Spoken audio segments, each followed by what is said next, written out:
simple, basic, rudimentary, fundamental Muay Thai combination today. The cross and the lead elbow.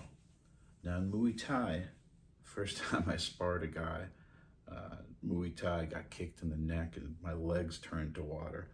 I quickly and instinctively and intuitively learned that it's not like boxing. You've got to have your hands out really wide because the strikes are literally coming in 90 degrees. So you got to grab the back of your head, which you would never do in boxing because they're trying to wrap their foot around the back of your head. So in order not to have to do that at the very last moment, you have your hands nice and wide. You could hide behind your hands. That having been said, every Muay Thai fighter knows that in order to land a powerful cross, you're not going to do it out of this position. You really got to have the elbow right behind the body. And when you do that, you don't need a lot of effort. People just drop because the weight of the entire body is behind that too. It's a very small shot. It's not impressive. It doesn't look like you're loading up and turning over and yoking it, but there's so much power there. People can't even see it coming. There's really no difference visually between the preparation of the punch and the last moment. And you're doing it right. You're doing all these punches right when both hands feel like one hand.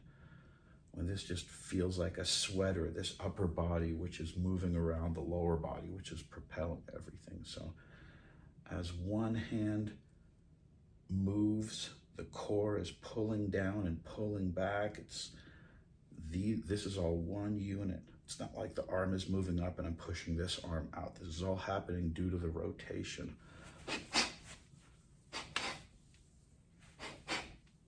The natural rotation, which is happening, this rear shoulder pulling the front shoulder forward and the rear hand just effortlessly floating up in place. No matter what guard position you put it in, both hands are moving as one unit. Very important to master that feeling so that you get the right mechanics and the right motion going. These egg weights are amazing for this because it's like having therabands or shadow boxing underwater. You really feel every muscle. It's incredible how much more valuable skill improvement wise these things make martial arts training. It really kind of remind you, just like if you have those resistance bands, like I said, or if you're underwater, you feel every muscle in the body moving.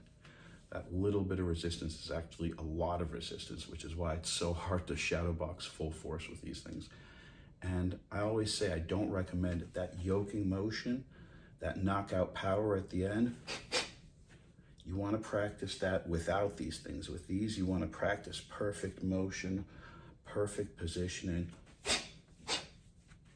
so that when you actually do them without the weights, before and after using these, you get coordination. People think these egg weights are for hand speed. They're not.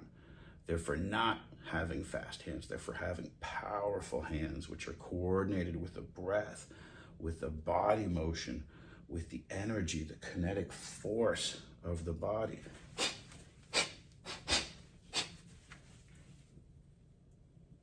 And you can use these. They will really make sure that your punches are lined up and accurate. And when you take them off, it'll feel like everything is just flowing automatically. You got whole body power and whole body motion that pro boxers strive for. Some of them say they feel it here. Some of them say they feel it in the lower back. Some of them say they feel it right here.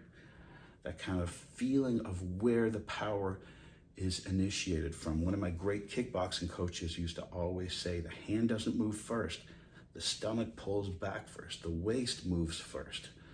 You push off that rear foot first. And that's where the power comes from. Pushing off the rear foot, whipping this waist back, not the arm moving out. The arm moving out is just what you see at the very end of the motion.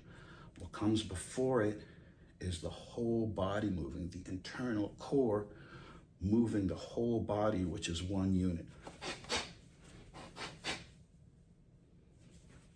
So again, getting back to our 2-3, 2, 3. Oh, I did it wrong there. You see I was using muscular force?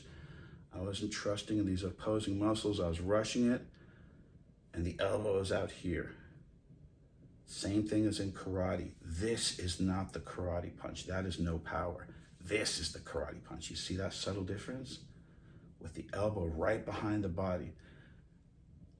I mean, here you're just pushing with your lats, your arms. If you really push off your feet and use proper mechanics, you don't have to use muscular force, and you can triple your power just by having this perfect positioning.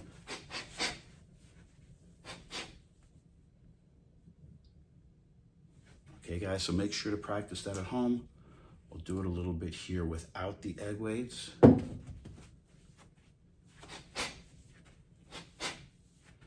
And we don't have to do the elbow. We can do it with a front hook.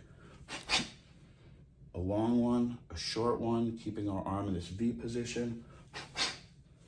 A medium one in this kind of L 90-degree shape. Notice how I'm always planting my rear foot. I'm always pushing and driving off the rear foot. Except when I shovel in, I'm actually, all my weight's on the front foot, and I'm pushing off the front foot.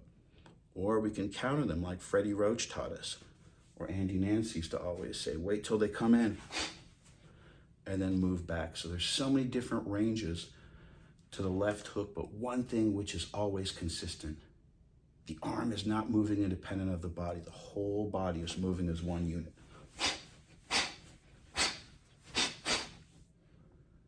Same thing with the uppercut. There's no arm swing, it's just body.